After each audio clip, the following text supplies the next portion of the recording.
La economía desde el peronismo, porque hay una economía que es peronista. ¿Cómo pagarán estos hombres semejante crimen? Bueno, nuevamente en un segundo bloque de justicialismo peronista, mirá, fallaba un fallo, sino de los números de Perón, este querido programa, sobre economía, y le damos vuelta ahí también en la economía, porque estamos también para eso, ¿no? Para poder, porque acá venimos a discutir escasamente la inopedia y todo este sistema de guerra cognitiva, pero estamos hablando también de economía, porque no puede haber una economía sana con un pueblo insano, lleno de versos, de cosas estúpidas que tratan de meterle permanentemente a la gente. Y entonces tenemos este problema en cuanto a una distrofia del conocimiento importante, y nos hace poner en una situación muy débil, muy débil. Pero no es un tema nuestro solamente, ¿eh? Fíjense, este segundo bloque nos preguntamos por qué en la Unión Europea hay dinero para la guerra y no para el desarrollo de los países sometidos por unos locos. Porque en Europa hay dinero para la guerra, ¿por qué preocupa tanto la guerra en Ucrania? ¿No? Fíjense ustedes, ¿por qué preocupa tanto la guerra? ¿Por qué se focaliza tanto la guerra en Ucrania y no en Gaza, en Yemen, en Siria, en Somalia o en el Congo? La verdad se lo voy a decir concretamente. La guerra se hace, como decía Perón, pero como es un acto de locura colectiva, donde todo el mundo rompe todo, como si un día te despertás en tu casa, te agarra un ataque, no sé de qué, y rompes la heladera, el televisor, y te rompes la cama, los roperos, rompes todo, y está todo bárbaro. Después que te pasó la locura, bueno, hay que reponer la heladera, el televisor, hay que reponer todo lo que rompiste. Entonces, ¿qué pasa? La guerra está todo bien, la guerra se puede hacer, pero después que termina la guerra hay que pagarla. Entonces pregunto, ¿por qué preocupa tanto la guerra en Ucrania y no en Gaza, en Yemen, en Siria, en Somalia o en el Congo? Porque ni en Gaza, ni en Yemen, ni en Siria, ni en Somalia o en el Congo la guerra termina y no hay quien la pague, ni no hay con qué pagarla, ¿no? ¿Ok? Por eso se ataca a Siria, pero como ya estaban ocupados los pozos petroleros por Estados Unidos, no sigue la leyenda, no, y tratan de seguir a ver si puede extender el territorio de Israel, nada más que para eso y para poder generar guita con las bancas sionistas, ¿no es cierto? En Yemen lo mismo, en Gaza, bueno, ahora van a hacer, trastornado de Trump quiere hacer una especie, digamos, de costa, como en Mónaco, ¿sí? La costa francesa. En Somalia, te imaginas que no pueden hacer un carajo, ni en el Congo tampoco, porque el Congo ya no existe el Estado, no hay Estado, ¿no? Pero la canciller de la Unión Europea, o sea, la que maneja relaciones exteriores en toda Europa, ustedes saben que a los países europeos, la Unión Europea les fija normas de gobierno, no pueden endeudarse más del 5% del PBI, etcétera, etcétera, ¿sí? Pero fíjense qué detalle, Ursula von der Leyen, voy a pronunciar correcto, Ursula von der Leyen, estableció un presupuesto de 800.000 millones de euros en créditos para los países europeos para poner en marcha una guerra definitiva contra Rusia, pero no para la salud pública, para la educación, para las inundaciones que dejó un montón de muertos ahí en Valencia, recuerdan hace unos meses atrás, para el déficit habitacional, para dar crédito a la industria, para crear puestos de trabajo, para la agricultura, los agricultores españoles que están quebradísimos, porque la guerra se hace, como dije recién, y luego hay que pagarla, ¿sí? Y en eso, y ahí está el gran negocio, ¿sí? Porque se puede quitar el plan de crecimiento económico, tecnológico, educacional, de investigación, el plan científico, ¿sí? De lo que ustedes quieran, pero los países se pueden endeudar para comprar armas o incluso superar el 5% del presupuesto de cada país, ¿sí?, destinado a esto. Porque aparte otra cosa, si lo sacan del balance de cada país al tema armas y equipamiento para la guerra, se puede endeudar sin límites. Y esto es lo que está fijando la Ursula von der Leyen. Sí, de que se tome deuda, pero inclusive fuera del presupuesto de cada país, para pagarse a los 100 años y condenar a 4 o 5 generaciones futuras. ¿Se entiende? Porque el negocio financiero no es ni político ni armamentístico, es financiero. Y lo decía la vez pasada, lo decía alguien, que buscame alguna empresa armamentística de Estados Unidos que tenga como propósito, como objetivo, la venta de armas. O que haya en el directorio, en la presidencia de las empresas militares. Se lo decía un militar. Y le decía, ustedes, los militares, son los clientes y los promotores, son las señoritas de minifalda que hacen promoción cada vez que ponen misiles, aviones y compañía. Son los promotores ustedes, son los promotores y además son los clientes. ¿Sí? Y además, muchas veces, clientes estimulados con algún soborno para comprar lo que sea. ¿Sí? Pero entonces, ¿cuál es el negocio de las industrias armamentistas de Estados Unidos? El negocio es la deuda, la financiación, la deuda financiera que toma como país para equiparse con armas. Y para eso necesitan guerra. No solo por las armas, sino que una vez destruidas las ciudades, las poblaciones y compañía, que los países se sigan endeudando para reconstruir todo esto. Entonces, el poder político europeo está basado en el poder financiero. Yo me niego a decir que este es el poder real, porque el poder real lo constituyen los pueblos, ¿no? Pero la verdad, compañeros, que la verdad viene por ahí, no viene por otro lado. Entonces, detrás de todos estos gobiernos europeos, Unión Europea, está manejado por las bancas sionistas de todo el mundo. El FMI está controlado por la banca sionista. El Banco del Fondo Federal de Estados Unidos, que emite los dólares, controlado por la banca sionista. BlackRock, Larry Fink y compañía, es sionista. Goldman Sachs, bueno, ya sabemos que es sionista. Rothschild, ni hablar. Y esto es lo que está hoy gobernando a esta gente, que los hacen matar, porque necesitan hacer un reciclado del capitalismo, porque ya este mundo roto, como las canciones así que ponemos, un mundo para Julián, no aguanta más.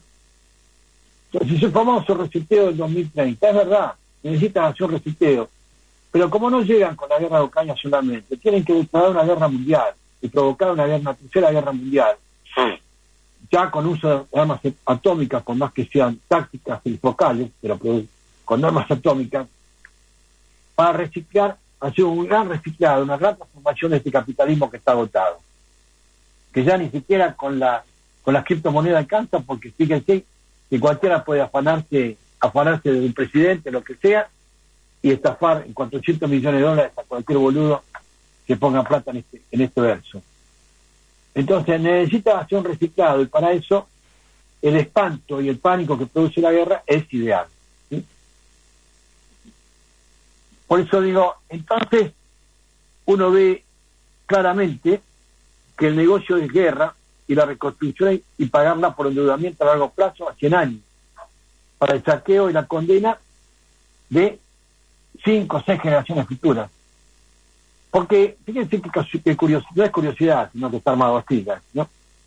Porque Emmanuel Macron, el presidente de Francia, le pertenece a la banca Rothschild. ¿Cómo dijiste? Sí.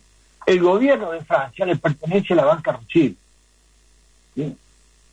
El nuevo jefe de gobierno alemán, Friedrich Merz, le pertenece a la banca BlackRock. Es decir, el gobierno alemán actual le pertenece a la banca BlackRock. Marco Draghi, que es el presidente del Consejo de Ministros de Italia, le pertenece a la banca Goldman Sachs. Dice, ¿pero cómo? Y Meloni, el presidente de Italia, no existen. El que maneja el que dice sí o no a los actos de gobierno, que aprueba o desaprueba los actos de gobierno, es el presidente del Consejo de Ministros de Italia, que es empleado de la banca Goldman Sachs. En consecuencia, el gobierno italiano lo maneja la banca Goldman Sachs. Y por último, uno más, y hay muchos más, es Keir Starmer, que es primer ministro de Inglaterra, que le pertenece a la City de Londres. Es decir, el gobierno de Gran Bretaña, más sus colonias, Canadá, Australia y todo, le pertenece a la City de Londres. Y ahí está el conflicto. Hay que ver qué van a hacer con Donald Trump estos pibes, porque me parece que ya le declararon la guerrita también, ¿no? Por desgracia, creo yo que ya vivimos un mundo distópico, es decir, la imaginación de lo deseable, tan distorsionado, que hasta que la gente no esté asesinando o cayendo muerta en la calle por hambre, en una hambruna fatal, tal vez empiecen a cuestionarse su gobierno, su justicia, sus legisladores, que para no enfrentar al presidente huyeron 134 legisladores, se escondieron bajo la cama, sus gobernadores y sus intendentes concejales. Entonces, iba a decir ciudadanos. Entonces sus ciudadanos iba a decir, pero en realidad somos pendejos o niños que tragamos cualquier cosa que parezca en las redes o en las redes sociales o en los medios. Nos tragamos cualquier cosa. Entonces, ejercicio de la ciudadanía, por favor, abstenerse porque no lo hay. Nos piensan para que no pensemos. Nos organicemos y nos movilicemos. Nos piensan para que no pensemos, ni nos organicemos, ni nos movilicemos. En otras épocas de nuestra historia, frente a este desastre que sucede actualmente, el pueblo se alzó en armas. El pueblo se alzó en armas. Y nuestros uniformados sabían perfectamente por cuál bandera habían jurado. Lo estoy hablando del 76, porque ellos juraban por la bandera británica. Está sabido. El que hoy día entiende que no, porque lentamente vivía en otro planeta. Pero en otra época de nuestra historia, desde Santiago de Liniers, la reconquista de Buenos Aires, hasta acá, muchas veces el pueblo se alzó en armas. Y nuestros uniformados sabían perfectamente por cuál bandera habían jurado. De lo contrario, estaríamos hablando de un pueblo pusilánime, complicado, y del poder público llamado a defender la Constitución Nacional, que es el Poder Judicial, mucho peor, como vemos, como acabamos de ver en el día de hoy, como hablamos de María Romilda Sabine de Colombia. Por eso digo, ¿qué están esperando aquellos que dicen haber jurado por la bandera nacional argentina? No sé, me parece que es muy raro lo que está pasando, ¿no?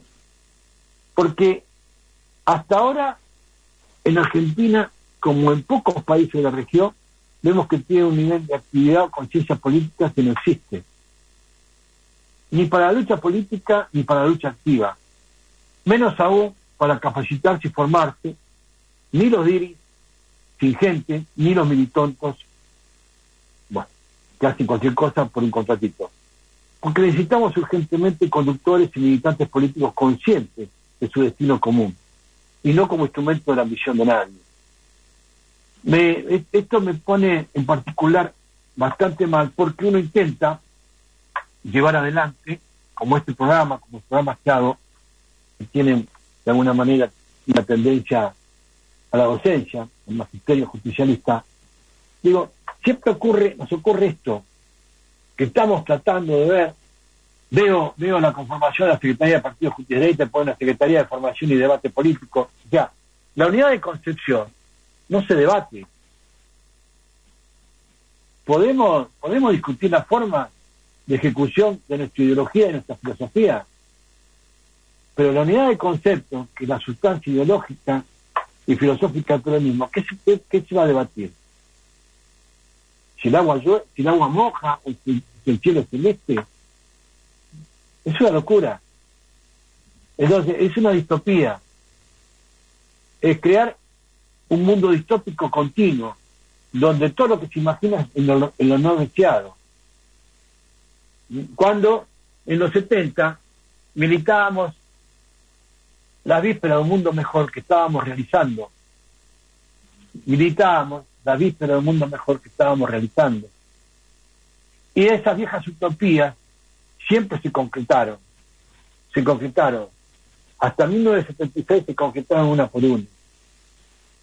¿Ah? Y se han comido la banquina del Rodríguez, un montón de boludos hablando de economía falsa, y un montón, o de López Rega, ¿sí? Para poder ensuciar la historia, para poder llenar de mugre y de oscuridad la historia, porque son pusilánimes consigo mismos, con su familia, con sus hijos, con sus nietos. Son pusilánimes, son cobardes y pusilánimes. Primero, en faltar a la verdad histórica. Entonces, sin la verdad histórica no podemos definir ni debatir ningún futuro.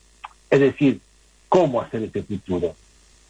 Entonces, si las últimas conquistas sociales ponen los planes sociales, muchachos, váyanse, por favor. Terminen de torturar y sacrificar a este pueblo.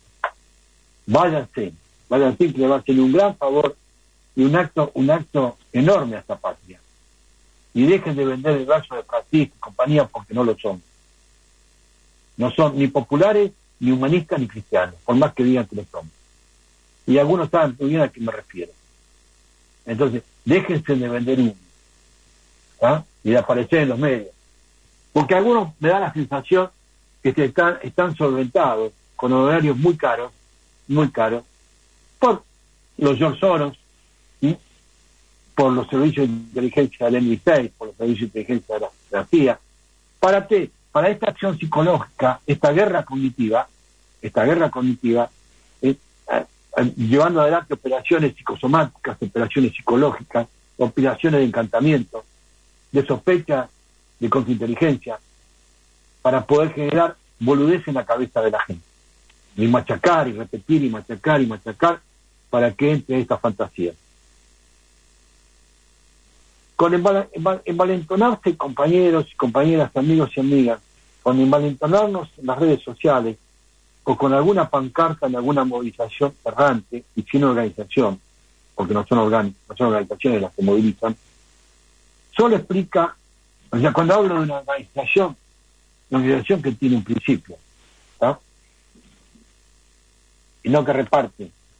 Si quieren que algún día te explique cómo producir sin plata, podemos hablar. Y si no, llegan a Miguel Miranda, que algún pelotudo de esto lo gritó alguna vez, a Miguel Miranda, que explicó cómo se puede producir con plata y comprar los ferrocarriles y los servicios públicos sin plata. Sin plata, ¿sí? Bien. Entonces, esa es la ideología de política económica justicialista, no otra. Entonces, con envalentonarnos en las redes sociales, con alguna pancarta, en alguna movilización errante y sin organización, ¿sí?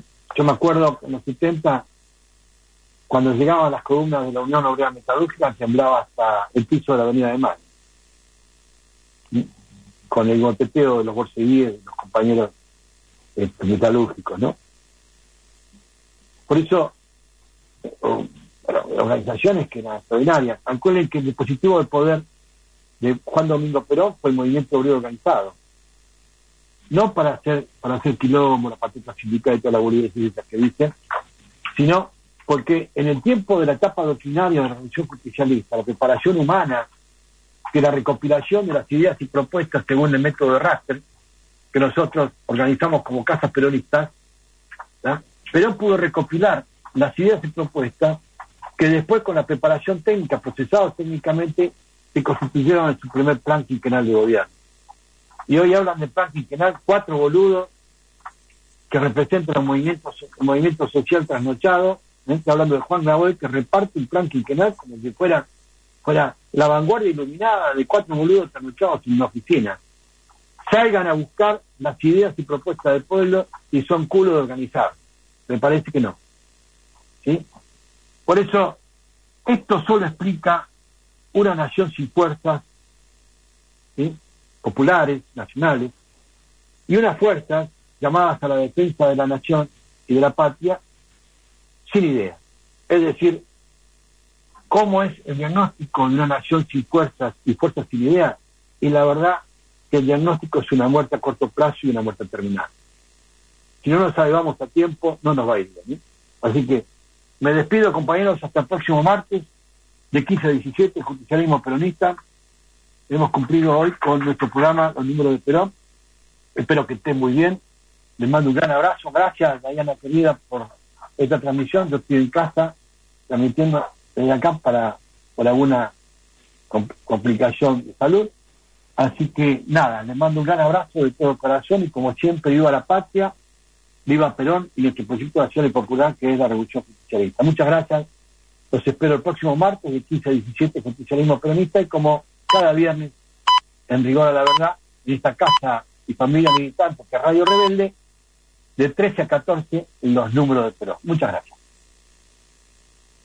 Los Números de Perón, el Perón económico, el accionariado obrero. Después de derrumbar el valor de la moneda. A favor del pueblo y en contra de la deuda externa. Porque mientras los mercados están cayendo, mi amor por vos continúa creciendo y con alta rentabilidad. El Perón económico y la familia, el Perón económico y el jubilado. El Perón económico desde la niñez hasta la ancianidad. Los Números de Perón.